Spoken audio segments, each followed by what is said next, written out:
कि तू समझता है तेरा हिज्र गवारा करके बैठ जाएंगे मोहब्बत से किनारा करके, गम दे के दिला से हाय ये मेरे अपनों के तमाशे। हाय हाय हाय, ये बेचारा मजदूर है। मैं देखता हूँ अल्लाह की कुदरत और घंटी की आवाज फिर आना शुरू हो गई। अब जैसे ही उसने दरवाजा खोला है, असद मत खरीदना वरना परेशान हो जाओगे। आज भी वो घर ऐसे का ऐसे ही बंद है और आज भी वो घर खाली है।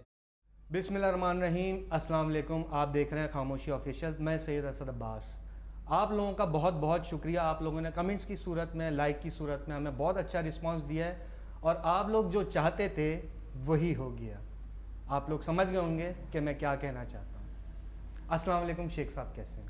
वालेकुम अस्सलाम व रहमतुल्लाहि व बरकात। कैसे हैं असद? खैरियत से हैं? ठीक है, अल्लाह का करम है शेख साहब। और सुनाइए शेख साहब, रमज़ान करीम स्टार्ट हैं और आप बताएं कि आपके रोज़े कैसे जा रहे हैं? रोज़े कैसे जा रहे हैं? शुक्र अल्हम्दुलिल्लाह बहुत अच्छे जा रहे हैं असद। और रमज़ान के तवस्सुत से क्या बात है, तमाम जितने भी मोमडन हैं दुनिया में कहीं से भी हों, मैं उन सबको रमज़ान की मुबारकबाद देता हूँ और उम्मीद करता हूँ कि रमज़ान अच्छे गुजर रहे होंगे। और एक बात रमज़ान के तवस्सुत से असद कहना चाहूँगा, मैं कह रहा हूँ कि ये रोज़े नमाज तो ठीक है मगर, तमाम प्यार करने वालों के लिए यही है कि ये रोज़े नमाज तो ठीक है मगर ये भी देख लेना कहीं कोई तुम्हारी वजह से रो तो नहीं रहा। ध्यान रखें इस बात का।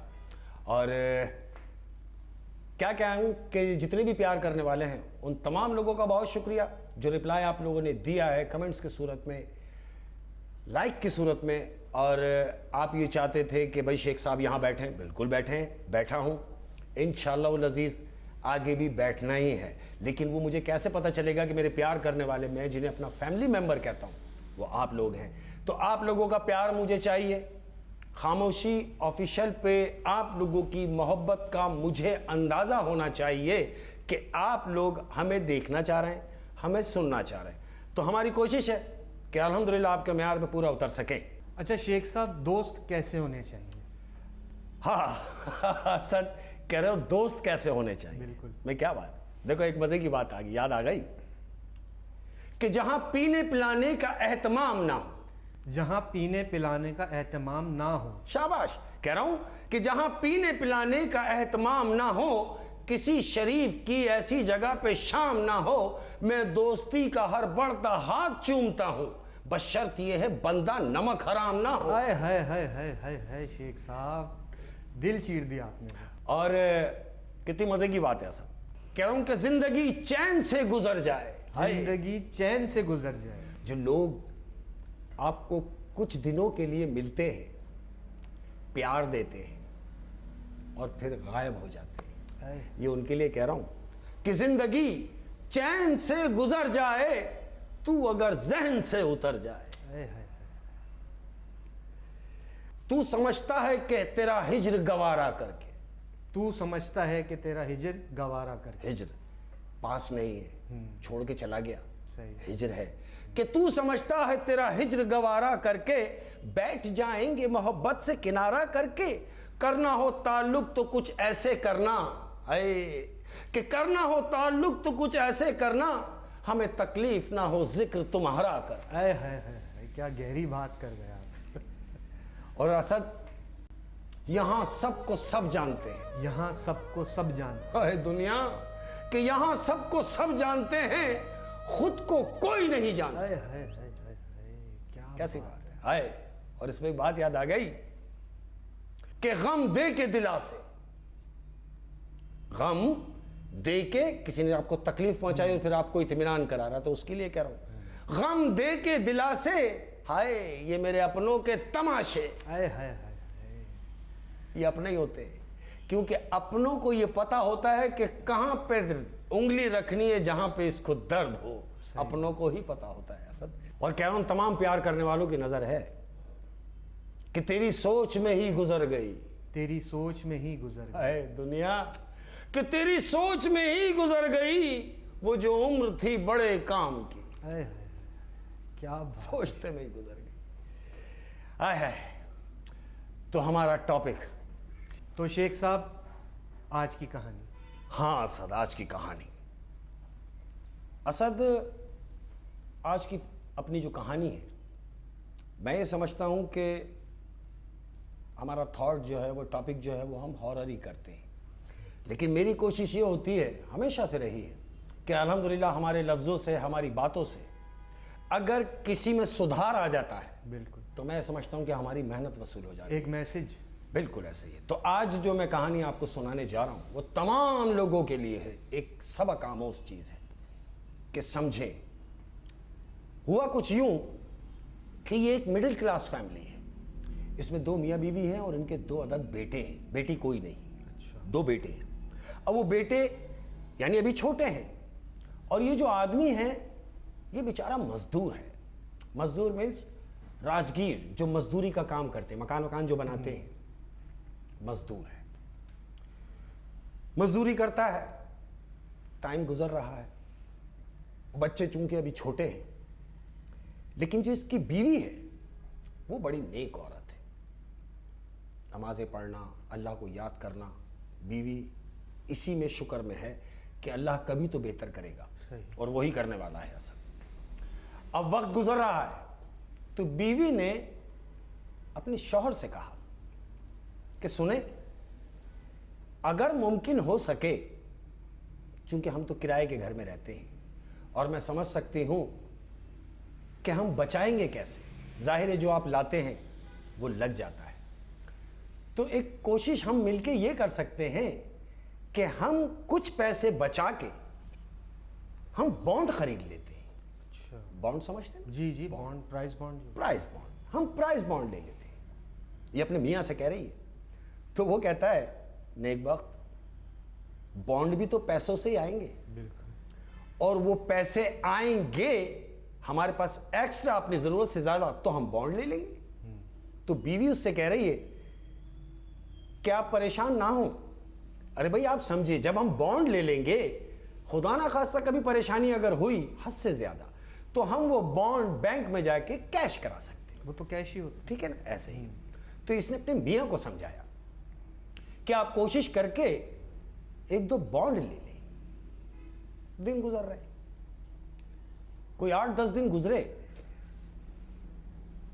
ये अपने काम से फारिग होकर जब आया, जब घर पहुंचा, तो इसके हाथ में 2 बॉन्ड थे ऐसा। अच्छा। 2 बॉन्ड लेके आया और लाके अपनी बीवी के हाथ में दे रहा है कि ये लो रखो, तुम कहती थी ना कि बॉन्ड, ये लो आ गए बॉन्ड। अब मैं देखता हूं तुम्हारी दुआओं का असर, मैं देखता हूं अल्लाह की कुदरत कि बॉन्ड तो मैं ले आया हूं उन पैसों में से कि जो जरूरत के पैसे थे, लेकिन तुम्हारी बात को मद्देनजर रखते हुए मैं बॉन्ड ले आया, हम गुजार लेंगे जैसे गुजर रही है। सही। बॉन्ड आ गए, बीवी खुश हो गई। गरीब के लिए ये छोटी छोटी सी खुशियां ना, ये बहुत बड़ी बड़ी होती है, बहुत मायने रखते हैं। हाँ, ऐसे ही हुआ। अब बीवी इस आस में कि मैंने बॉन्ड तो मंगवा लिए हैं, अब चूंकि नमाज भी पढ़ती है, रोज़े नमाज की पाबंद है, वो अल्लाह से गिड़गिड़ा के दुआ कर रही है कि मौला मेरी इज्जत रख ले, मैंने बॉन्ड तो मंगवा लिए हैं। वक्त गुजरता गया, बच्चों को स्कूल में डाला हुआ है, बच्चों को पढ़ाने की ख्वाहिश है, लेकिन चूंकि गरीब आदमी है, किस हद तक पढ़ाएगा, वो पढ़ा रहा है। 8 महीने गुजरे असद। 8 महीने गुजरने के बाद इनके रूटीन में क्या हो गया था कि जब भी महीना हो, ये बॉन्ड का पर्चा घर पे लेके आए और सारे नंबर टैली कर रहे हैं। कुछ नहीं हुआ, महीने गुजरे, 2 महीने गुजरे, 3 महीने गुजरे, 8 महीने गुजर गए, कोई रिप्लाई नहीं है नंबर की तरफ से। लेकिन अल्लाह की कुछ और ही मर्जी थी असद। हुआ क्या? हुआ ऐसा कि 8 महीने गुजरने के बाद अब जब बॉन्ड की पर्ची लेके, जो लिस्ट आती है कि जिसमें नंबर होते हैं, वो लिस्ट लेके मियाँ घर आता है और बीवी से कहता है, ये लो नंबरों की लिस्ट है, तुम अगर चाहो तो नंबर टैली कर लो, लेकिन मुझे ये इत्मीनान है कि ये भी ऐसे ही होगा।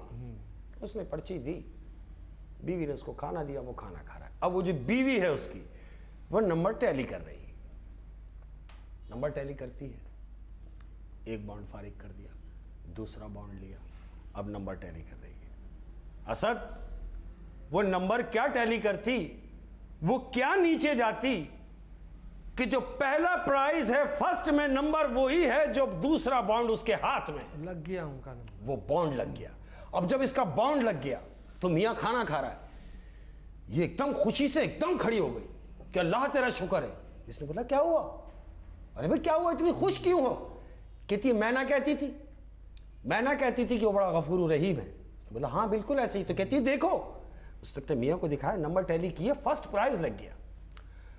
अब जब फर्स्ट लग गया तो बड़े खुश हैं दोनों मियाँ बीवी। इन्होंने नंबर उठाया, बॉन्ड उठाया, सीधा मार्केट गए, टैली किया, पैसे मिल गए, घर आ गए। अब जब घर आ गए तो दोनों मियाँ बीवी बड़े खुश हैं। अब चूंकि एक मजदूर आदमी के हाथ में अगर लाखों रुपया आ जाए तो उसका क्या थॉट होगा, वो क्या सोच रहा होगा?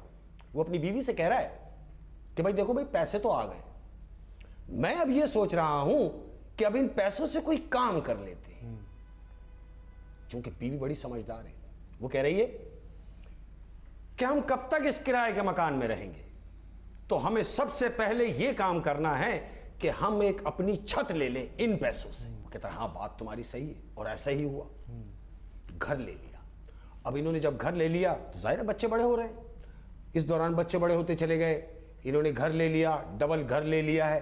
अब चूंकि एज भी है, उम्र का भी तकाजा है, अब जो ये आदमी मजदूरी पे जाता था रोज की बुनियाद पे, ये अब रोज नहीं जा सकता। क्यों?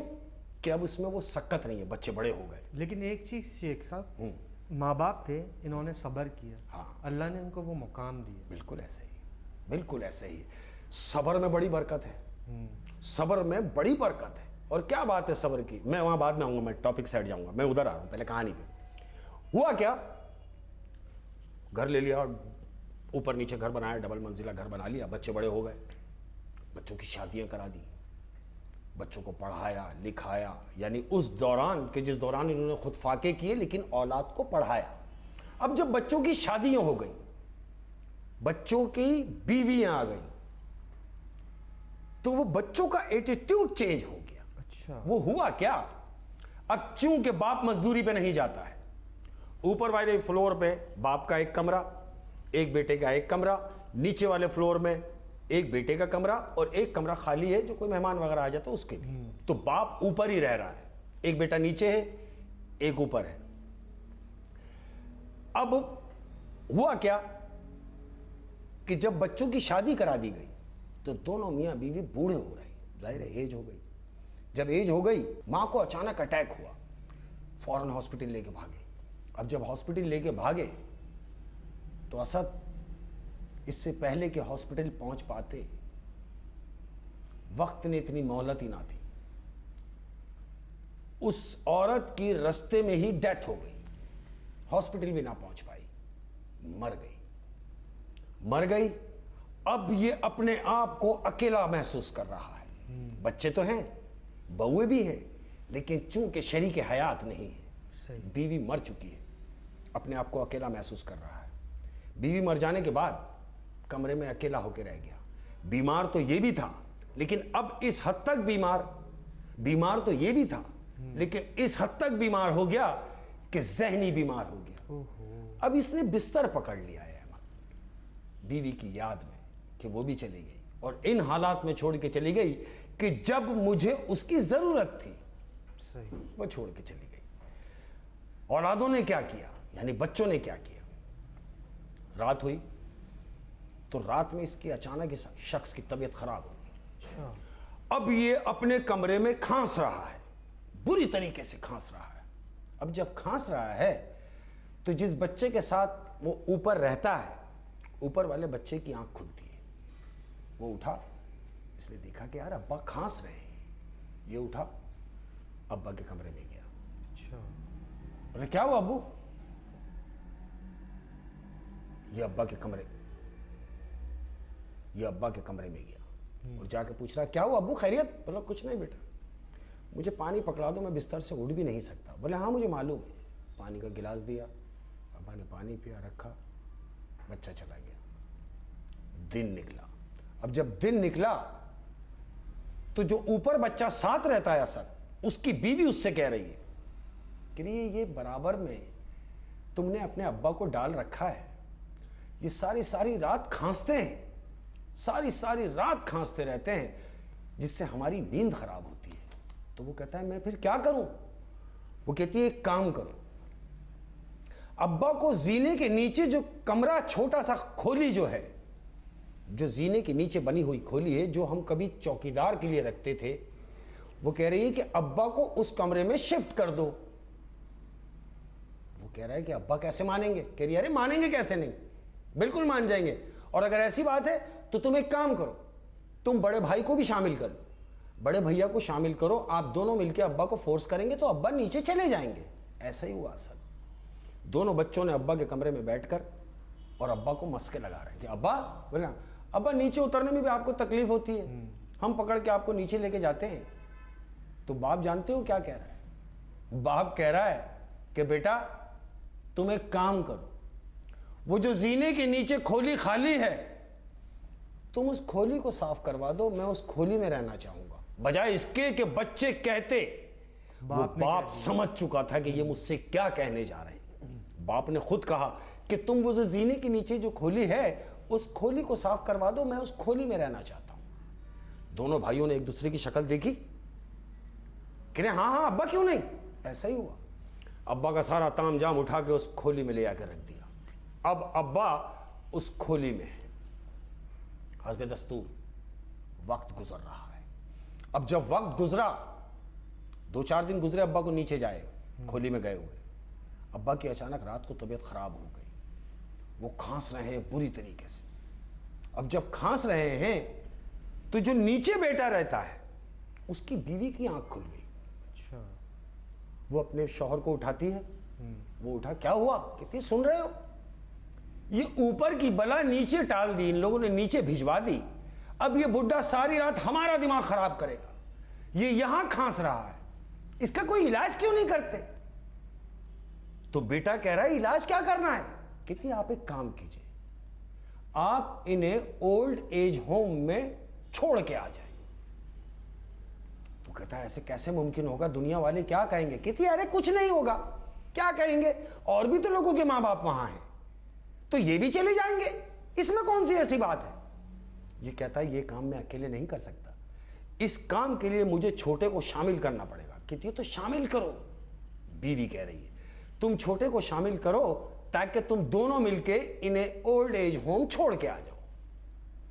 ये छोटे को शामिल करता है और उससे कह रहा है कि क्यों ना अब्बा को ओल्ड एज होम में छोड़ देते हैं, ताकि आज़ादी मिल जाए। आज़ादी मिल जाए। अब्बा वहां चले जाएंगे और अब्बा के मरने से पहले हमें यह कोशिश करनी है कि ये मकान अपने नाम कराना है, क्योंकि अब्बा का तो भरोसा नहीं कब मर जाए। अब जब मर जाएंगे तो बड़ी परेशानी होगी, उससे पहले ये मकान हमें अपने नाम कराना। ये छोटे भाई को शामिल कर लिया इसने। वो कहता हाँ तेरी बात सही है। कहता है आओ अब्बा को एग्री करते हैं। ये दोनों भाई अब्बा के पास आए, नीचे खोली में अब्बा के पास। अब्बा ने दोनों को देखा और देख के कह रहे हैं खैरियत है दोनों साथ, कोई काम है क्या? बच्चों ने कहा नहीं अब्बा कोई काम नहीं है। तो कह रहे हैं फिर? कह रहे अब्बा सोच रहे हैं कि आपको बाहर से टहला के ले आए, थोड़ी आपकी आबो हवा चेंज होगी। तो जानते हो बाप क्या कह रहा है? बाप कह रहा है मुझे टहलाने ले जा रहे हो या कहीं छोड़ने के लिए ले जा रहे हो? बाप समझ गया था। बाप कह रहा है। तो दोनों बच्चों ने एक दूसरे को देखा और इशारे से कहा कि नहीं अभी मत बोलना, हो सकता है कि अब्बा के दिमाग में कोई काम आ गया हो, कोई बात चल रही है, जो बात ये कहने आए थे इन्होंने कही नहीं। बोले नहीं अब्बा कैसी बातें कर रहे हो, अगर आप चलना चाहते हो तो चलो, वरना आराम है तो आराम करें। वो कहता नहीं मैं, बाप ने कहा कि मुझे यहीं रहने दो, मुझे अब यहीं आराम करना है। तो बड़ा वाला बेटा कह रहा है अब्बा आपने सोचा है कुछ मकान के बारे में? कहता क्या? कहता मकान के बारे में कि आपके चले जाने के बाद इस मकान का क्या होगा। तो हमने ये सोचा है कि हम दोनों भाई मिलके आपको हज पे भेज दें। तो बड़ा खुश होता है बुढ़ा, कहता भाई अगर ऐसी बात है मेरे आखिरी टाइम में अगर मुझे हज पे भेज दोगे तो बेटा अल्लाह तुम्हारी कमाइयों में बरकत दे। सही, अच्छी अच्छी बात है। बिल्कुल। तो बड़े ने फिर कहा, कहता है अब्बा उसके लिए ये जरूरी है कि ये मकान बिके। ये मकान बिकेगा, हम दोनों भाई अपना हिस्सा करेंगे और हिस्से में से पैसे मिला के जो पैसे बनेंगे आपको हम हज के लिए भेजेंगे, उन पैसों में से। उन पैसों में से। तो जानते हो बाप क्या कह रहा है? बाप ने कहा कि तुम्हारी मां की जान गई इसी घर में और इसी घर में मैं मरना चाहूंगा, और मेरे जीते जी ये मकान बिकेगा नहीं, मेरी लाश इस घर से जाएगी। क्यों? कि इस घर में मुझे वो नजर आती है, इस घर में उसका जनाजा निकला, मैं ये घर छोड़ूंगा नहीं अपने मरते दम तक। और तुम अपने दिमाग से ये बात निकाल दो कि मेरी जिंदगी में ये मकान बिकेगा। सुना तुमने? अब जब बड़े मियाँ ने बच्चों से इस लहजे में बात की तो वो दोनों बच्चे खड़े हुए, अपने अपने कमरों में चले गए। रात हुई। असल अब जब रात हुई, हस्बे दस्तूर बड़े मियाँ खांस रहे हैं, बुरी तरीके से खांस। अब वो खांस रहे हैं तो बराबर में जो बच्चे का कमरा है वो उठा।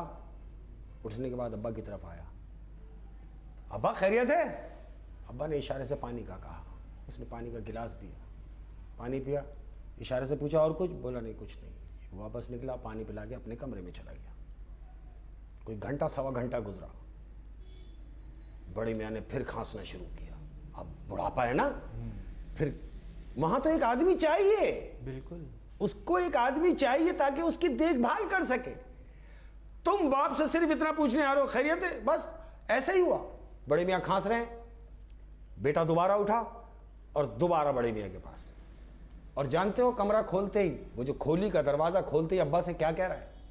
कह रहा है अब्बा टाइम देखो, 3 बज रहे हैं, ये 3 साढ़े 3 बजे का टाइम है और आप इतनी बुरी तरीके से खांस रहे हैं। यार हमें सोना भी होता है, हमें सुबह ड्यूटियों पे भी जाना होता है, और आपकी ये खांसी ने हमारी जिंदगी आजाब कर दी। बोले क्या काम है? तो बाप ने जब बच्चे का ये टेम्पो देखा और सुना, तो जो बात, जिस काम के लिए उसने उसको बुलाना चाहा था, उसने वो बात भी ना बोली। बोला कुछ नहीं। बोला क्या चाहिए अब्बा? उसने इशारे से कहा कुछ नहीं, तूने अपना काम कर दिया, अब तू जा, मुझे जो काम था वो छोड़ दे। बच्चे ने ये सुना और दरवाजा बंद करके चला गया। दिन निकला, छोटे वाले को शेयर किया कि यार रात को अब्बा इतना खांस रहे थे। बोले हाँ यार खांस तो रहे थे यार, मैंने खांसने की वजह से तो नीचे भेजा है। तो बोला यार क्या करें, ये खांसते रहते हैं। तो इनमें से छोटे वाले ने क्या प्लान किया? असद, तुमने देखा होगा जो गली मोहल्ले में गुड़िया के बाल बेचते हैं, उनके हाथ में एक घंटी होती है, वो जो बजाते हैं। आप समझ रहे ना, घंटी हाथ की, टांग बच्चों की चीजें बेच रहे हैं, वो घंटी होती है। बाप के पास आके और वो घंटी बाप के पास रख देता है सिराने। वो कहता है अब्बा अब अगर रात को तुम्हें किसी चीज की जरूरत पड़े तो वो घंटी बजा, तो तुम आवाज तो दे नहीं सकते, खांस के आवाज दोगे तो समझ में नहीं आता, तो आप एक काम करना, आप ये घंटी बजा देना जोर से, मैं सुनूं या भाई सुने, कोई भी सुनेगा वो आ जाएगा। बुढ़ा गर्दन हिलाता है कि ठीक, ऐसा ही हुआ। अब रात हुई, हस्बे दस्तूर रात हुई। रात में बड़े मियाँ की तबीयत खराब होना शुरू हो गई। अब जब तबीयत खराब होना शुरू हो गई तो बुरी तरीके से खांस रहे हैं, और घंटी उठाई, अब घंटी बजा रहे हैं, जोर जोर से घंटी बजा रहे हैं। नीचे वाला जो बेटा है उसकी भी बीवी उठ गई, और जो बेटा ऊपर है उसकी भी बीवी उठ गई, लेकिन आ कोई नहीं रहा। अपने शौहरों को वो उठा नहीं रही कि अब्बा घंटी बजा रहे हैं कि जाके देखो किसी चीज की परेशानी तो नहीं है। बड़े मियाँ सारी रात घंटी बजाते रहे, कोई ना पहुंचा। दोनों बहुओं ने सुना है लेकिन गई एक भी नहीं। अब जब दिन निकला तो बच्चे सुबह जब ड्यूटी जाते हैं तो अपने बाप के पास से होते हुए जा रहे हैं। अच्छा अब्बा हम जा रहे हैं, सब खैरियत है? तो बाप ने दोनों को बुलाया, इशारे से कहा कि बैठो बैठो। बच्चों से कहा कि तुमने ये घंटी लाके तो मुझे दे दी, इसका फायदा क्या है? बोले क्या मतलब अब्बा? बोले सारी रात में बजाता रहा, कोई भी नहीं, सारी रात बजाता रहा और तुम में से कोई भी ना आया। ये दोनों एक दूसरे को देख रहे कि हम तो सो रहे थे। बोले अब्बा हम तो सो रहे थे और इतने थके हुए थे कि हमें तो पता ही नहीं कि घंटी कब बज रही थी। ये दोनों अपनी बीवियों के पास गए, वो अपनी बीवी के पास गया, वो अपनी बीवी के पास गया कि सुनो, क्या तुम्हें रात को घंटी की आवाज आ रही थी? बीवी ने सोचा कहीं ऐसा नहीं हो कि रिएक्शन उल्टा हो जाए। वो कहती नहीं, मैं तो सो रही थी। यही अल्फाज नीचे वाली ने बोले जब उसने, बड़े वाले ने अपनी बीवी से पूछा कि तुम्हें अब्बा के कमरे से घंटी की आवाज आ रही थी? उसने बोले नहीं मुझे तो नहीं पता, मैं तो सो रही थी। अब वो बात आई गई हो गई। अब बड़े वाले ने क्या दिमाग चलाया मालूम? बड़े वाले ने दिमाग ये चलाया कि छोटे ने लाके घंटी तो दे दी है, लेकिन हमारे लिए अजाब कर दिया क्योंकि हम तो नीचे हैं। जब जब बड़े मियाँ घंटी बजाएंगे मुझे जाना पड़ेगा या मेरी बीवी को जाना पड़ेगा। तो बीवी उससे क्या कह रही है जानते हो? नीचे वाला जो बड़ा बेटा है उससे कह रही है ये जो घंटी लाके दे दी है छोटे ने अब्बा के पास, तुम एक काम करो, ये अब्बा रात को उठ के घंटी बजाना शुरू कर देते। बोले तो फिर क्या करूं? बोले तुम वो घंटी ही गायब कर दो। ये कहता घंटी गायब कर दो? कहती हाँ, ना घंटी होगी ना बजेगी। इतनी बेबसी, इतनी बेबसी। ऐसा ही हुआ। असद बड़ा वाला बेटा अब्बा के कमरे में गया, अब्बा से खैर खैरियत ली, और वो जो घंटी रखी हुई थी असद, वो घंटी चुपके से उठाए, जैसे चोरी नहीं करते, वो घंटी उठाई और बाहर चला गया और ले जाके अपनी बेगम के हाथ में दी थी। कहता ये लो, ये घंटी परेशान कर रही थी, अब ये तुम्हें परेशान नहीं करेंगी, ये लो मैं उठा के ही ले आया हूं, ये ना बुड्ढे के पास होगी ना बजेगी। ये बाप के लिए अल्फाज इस्तेमाल हो रहे हैं। अब जिस दिन उसने अपनी बीवी को लाके वो घंटी दी है असद, उसी दिन रात को बड़े मियाँ की हालत खराब हो गई, बुरी तरीके से खांस रहे हैं अपने कमरे में। नीचे भी दोनों उठ गए, ऊपर भी दोनों मियाँ बीवी उठे हुए हैं और बुड्ढे के खांसने की आवाजें सुन रहे हैं। लेकिन बड़े मियाँ कमरे के अंदर, क्योंकि बेड से उठ तो सकते नहीं, इन्होंने जो देखा कि घंटी तो यहीं रखी हुई थी, मैं घंटी बजाऊं तो शायद कोई आ जाए, इन्होंने इधर उधर हाथ मारा, घंटी कहीं नहीं मिल के दी। मिलती कैसे? अरे भाई होती तो मिलती, वो घंटी ना मिली। और बड़े मियाँ खांसते खांसते एकदम खामोशी हो गई। अब जब खामोशी हो गई तो नीचे वाला भी सोच रहा है कि अब्बा सो गए, ऊपर वाला भी सोच रहा है कि अब्बा खांसते खांसते सो गए। दिन निकला। अब जब दिन निकला तो हस्बे दस्तूर ये दोनों बच्चे बाप के पास गए। काम पे जाने से पहले बाप के पास जा रहे हैं, ये बाप के पास आए तो क्या देखते कि बाप की डेथ हो गई, मर गया, वो शख्स मर गया। अब जब मर गया तो वो जो छोटे वाले बेटे ने घंटी लाके दी थी, वो कह रहे यार अब्बा का इंतकाल हो गया यार। बड़े वाले से कह रहा हाँ यार देख अब्बा मर गए। तो छोटे वाला कुछ ढूंढ रहा है। बड़े वाले ने कहा क्या ढूंढ रहा है? कह रहा यार मैंने अब्बा को घंटी जो लाके दी थी, अगर अब्बा घंटी बजा देते तो मरते नहीं, तो वो मरते नहीं, क्योंकि तू आ जाता या मैं आ जाता, हम में से कोई तो पहुंच जाता। लेकिन चूंकि मुझे यहां घंटी दिख नहीं रही, वो घंटी गई कहां? तो जानते हो बड़े वाला क्या कह रहा है? क्या क्या? बड़ा वाला कह रहा है कि वो घंटी मैं उठा के ले गया था, ये सोच के ले गया कि अब्बा आवाज देंगे, हमारी नींद में खलल होगा, और वो घंटी मैंने ले जाके छुपा दी। छोटे वाले ने कहा कि तूने ये क्या किया? बड़ा वाला कह रहा है कि छोड़, मर गए, चल। कफन दफन किया। 3 दिन गुजरे। अब जब 3 दिन गुजरे, 3 दिन गुजरने के बाद असद, ये दोनों भाई बैठे हुए और दोनों भाई कह रहे हैं कि अब एक काम करो, इस मकान को बेच देते। छोटा वाला कह रहा है हाँ भाई, जब अगर तुम बड़े हो, तुम्हारी अगर यही मर्जी है तो मकान को बेच देते हैं। अब रात हुई। अब जब रात हुई तो असद जानते हो क्या हुआ? रात हुई और रात के पहर घंटी की आवाज आ रही है, घंटी बज रही है। अच्छा। जो नीचे बैठा था वो भी उठ गया, जो ऊपर बैठा रह रहा था वो भी उठ गया कि ना तो घंटी है और ना ही घंटी बजाने वाला। सही। तो फिर ये अब्बा के कमरे से घंटी की आवाज क्यों आ रही है? क्यों आ रही है वाकई? ये दोनों बेटे अब्बा के कमरे की तरफ जा रहे हैं और घंटी मुसलसल बज रही है कि जैसे अब्बा बुला रहे हैं।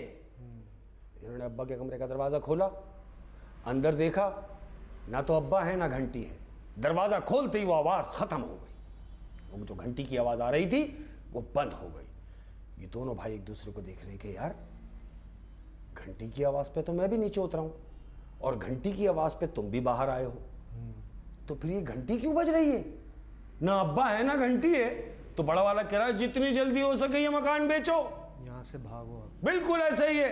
ये दोनों अपने अपने कमरे में चले गए।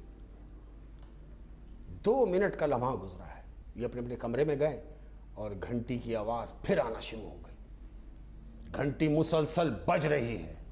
अब जब घंटी बज रही है तो बजाय इसके कि नीचे छोटा वाला भी उतरता, उसको तो मालूम है जाके देखूंगा कुछ नहीं होगा। बड़ा वाले ने अपने कमरे से बाहर आया और आने के बाद अब्बा के कमरे की खोली जो दरवाज़ा था ठस करके कि घंटी बज रही है। जैसे ही दरवाज़ा खोला तो जानते हो क्या देख रहा है?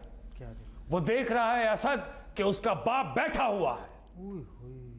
उसका बाप उस बिस्तर पे बैठा हुआ है और अपने बेटे से कह रहा है, घर बेचना चाहते हो? घर बेचना चाहते हो? नहीं बेच सकोगे। क्यों? कि मैं ये घर बिकने ही नहीं दूंगा। मेरी जिंदगी में जो तुमने मेरे साथ किया है, मैं कभी नहीं चाहूंगा कि मेरा घर तुम्हारा हो जाए। तो बड़ा वाला बेटा अपने बाप को देख रहा है कि अब्बा ये तुम क्या कह रहे हो? जैसे करीब बड़ा वो गायब। अब जब गायब हुआ, ये वापस कमरे से निकला है, अब्बा के अपने कमरे में गया। दिन निकला, छोटे वाले को बुलाया कि रात को मेरे साथ ऐसा ऐसा हुआ है।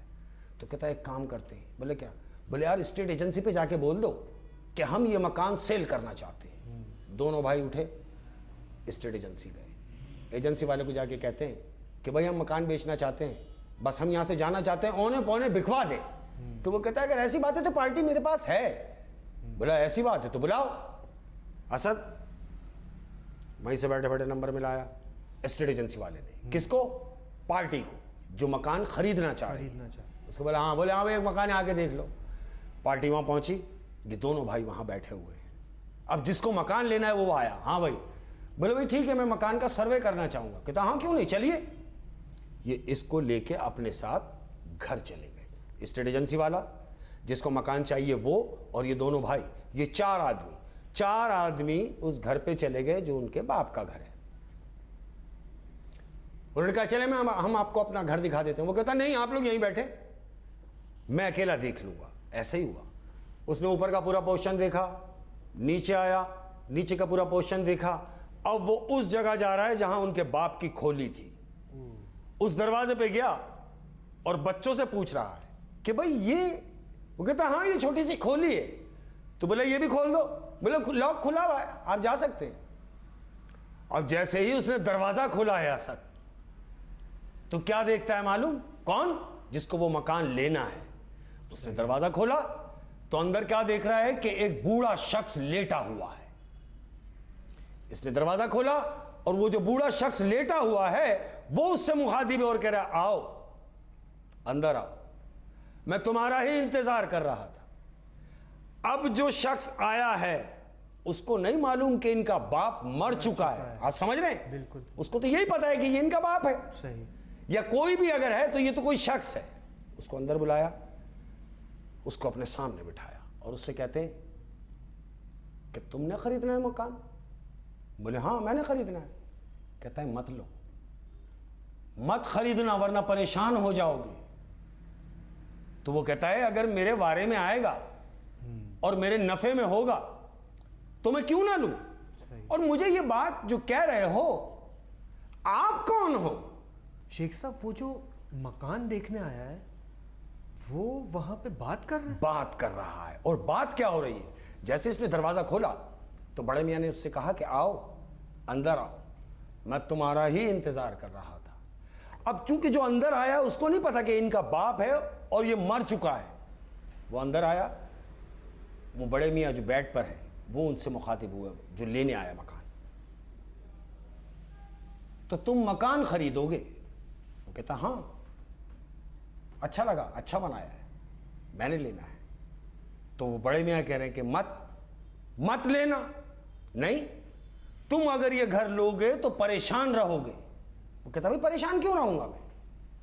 जब मेरे वारे में आ जाएगा और मुझे फायदा होगा तो मैं क्यों ना लूं। और आप इतनी बातें मुझसे पूछ रहे हैं और कर रहे हैं, आप कौन हैं? उसको मालूम नहीं है ये शख्स कौन है। वो पूछ रहा है कि आप कौन हैं। तो जानते हो वो जो बड़े मियां बेड पे है वो क्या कह रहे हैं? मुझसे पूछ रहे हो कि मैं कौन हूं। सिर्फ इतनी बात हुई है और वो बड़े मियां बेड से गायब हो गए। अब जब वो गायब हुए तो इसने देखा कि अरे एक शख्स मेरे सामने मुझसे बात कर रहा है और अचानक गायब हो गया। तो अनएक्सपेक्टेड है, वहां रुकना उसका बनता नहीं था, वही किया, वो कमरे से फौरन बाहर भागा। सही। अब जब ये बाहर निकल के भागा है तो बाहर वो स्टेट एजेंसी वाला और इसके दोनों बेटे वो इस शख्स को देख रहे हैं कि अरे भाई क्या हुआ, आप इतने घबराए हुए हैं, क्या हुआ? कहता नहीं कुछ नहीं। बच्चों ने पूछा घर आपको समझ में आ गया? कह रहा समझ में तो आ गया, लेकिन अब मैं ये घर लूंगा नहीं। बच्चे कह रहे हैं कि भाई ऐसी क्या बात है, आपकी समझ में भी आ गया और आप लेंगे भी नहीं, वजह? तो कह रहे हैं वजह तुम्हें भी अगर जाननी है तो जाओ, वो जो बूढ़ा आदमी कमरे में था और जो मुझसे कह रहा था कि ये मकान मत खरीदना, वो आदमी कौन था जो मुझे बोल के गया? ये दोनों बच्चे एक दूसरे को देख रहे हैं कि अरे अंदर तो कोई भी नहीं है, इनसे किसने कह दिया? तो बच्चे कह रहे हैं आपका वहम होगा। बोले नहीं, मुझसे कहा गया है और मैं बात करके आ रहा हूं और मुझे तंबी की गई है कि आप ये मकान नहीं लेना। तो मेरे बाप की तौबा, मुझे नहीं चाहिए। वो बड़बड़ाता हुआ बाहर भाग गया कि मैं ये मकान नहीं खरीदूंगा। अब ये पार्टी मना करके चली गई। रात हुई। अब जब रात हुई है तो जानते हो असद क्या हुआ? क्या हुआ? वो घंटी बज रही है जोर जोर से, टन टन टन।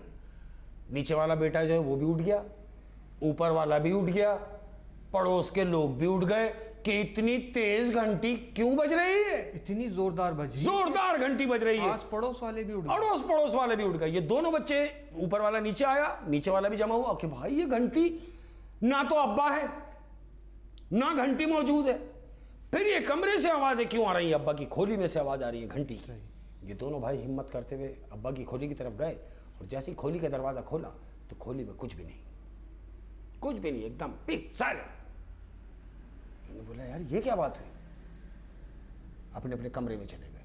अब जब कमरे में चले गए दोबारा घंटी बजना शुरू हो गई, फिर जोर जोर से घंटा बज रहा है। अब जब घंटा जोर जोर से बजने लगा, ये दोनों भाई दोबारा नीचे आए और अब्बा के कमरा खोल के अब्बा के कमरे में बैठ गए। अब जब कमरे में बैठ गए तो वो घंटी की आवाज बंद हो गई और एक गैब से आवाज आ रही है। जानते हो क्या? कि तुम सारी जिंदगी ये मकान नहीं बेच सकोगे और जो भी ये मकान लेगा वो सुकून में नहीं रहेगा। क्यों? कि ये घंटी की वजह से मेरी जान गई और ये घंटी तुम्हारे लिए अजीरन हो जाएगी। यही घंटी तुम्हारे ना रहने का कारण बनेगी और अगर तुम भी यहां रहे तो ये घंटी की आवाज सारी जिंदगी तुम्हारे दिमाग से निकलेगी नहीं। असद, दिन निकलते ही इन दोनों की बीवियों ने कहा कि हम अपने अपनी मां के घर जा रहे हैं, हम इस घर में नहीं रहेंगे। क्यों? कि यहां अब्बा की रूह घूमती है। अब उनको खौफ आ गया। ये खौफ के मारे इन्होंने वो घर छोड़ा। सब दोनों भाई किराए पे गए, वो घर बिक नहीं सका। आज भी वो घर ऐसे का ऐसे ही बंद है, बिक नहीं पा रहा। जो भी मकान देखने जाता है, कमरा, उस घर का दरवाजा खोलता है और इंटर होते ही घंटे बजना शुरू हो जाते हैं। मुसलसल घंटे बजते हैं, यानी आदमी वहां बैठ नहीं सकता, इतनी जोर से घंटे बजते हैं। और आज भी वो घर खाली है, बिक नहीं सका। बिकेगा भी नहीं शेख साहब। जो अपने माँ बाप को उस तरीके से तंग करे, लालच, और ऐसी लालच इंसान क्या कि वो इतना बेहिस हो जाता है इंसान कि वो ये भूल जाता है कि जिसने हमें पाल पोस के बड़ा किया। हाय हाय हाय, काश, ए काश। और हम इस कदर गिर जाते हैं, ज़मीर इनका इस कदर ख़त्म हो जाता है कि वो भूल जाते हैं। इंसान तो हर जगह है असद, इंसान तो हर जगह है, इंसानियत हर जगह नहीं। इंसानियत नहीं है, इंसानियत नहीं है। ये वही है, ये वही बात है कि तुम अपने बाप के साथ अपना रवैया, अपना एटीट्यूड, अपना बड़ापन, अरे भाई तुम अगर आज बड़े हो गए तो तुम कभी छोटे भी तो होगे। सही बात। कितनी अजियत से तुम्हारे माँ बाप ने तुम्हें पढ़ाया लिखाया, तुम्हारी शादी की, तुम्हें तुम्हारे घर का किया, लेकिन तुम लास्ट में माँ बाप के साथ क्या करते हो? नहीं, ध्यान रखो इस बात का कि अगर तुम अपने माँ बाप के साथ गलत कर रहे हो और तुम्हारी औलाद तुम्हें देख रही है तो इस बात के लिए तैयार रहो कि तुम्हारी औलाद ने भी तुम्हारे साथ वही करना है, गिव एंड टेक है असद। मकाफात अमल है, बिल्कुल ऐसा ही है। पलट ख्याल कर आता। ख्याल रखो, ख्याल रखो अपनी जन्नत का, ख्याल रखो अपनी जन्नत के दरवाजे का, अपने बाप का, अपनी माँ का, जिन्होंने तुम्हें इस दुनिया में लाने के कारण बने। ख्याल रखो इन दोनों हस्तियों का, इन्हें कभी तकलीफ ना पहुंचाओ यार। माँ बाप, अल्लाह, माँ बाप, जानते हो असद बाप क्या? हाय हाय यार मैं इमोशनल हो जाऊंगा। बाप दुनिया में वो वाहिद आदमी है जो अपनी औलाद को अपना नाम देता है सारी जिंदगी के लिए, उसको बाप कहते हैं। सही बात। कभी नहीं अपने बाप को दुखाना नहीं, अपनी माँ को दुखाना नहीं। और मेरा मकसद आप लोगों को डिसाइड करना नहीं है, मेरा मकसद सिर्फ इतना है कि आप तक अच्छी बात पहुंच जाए और आपकी समझ में आ जाए और आपको ये समझ में आ जाए कि हम क्या कर रहे हैं या हमें क्या करना चाहिए। बस इस चीज़ का ध्यान रहे। अपना बहुत ज़्यादा ख्याल रखिएगा और दुआओं में याद रखिएगा। अस्सलाम वालेकुम व रहमतुल्लाहि व बरकातहू।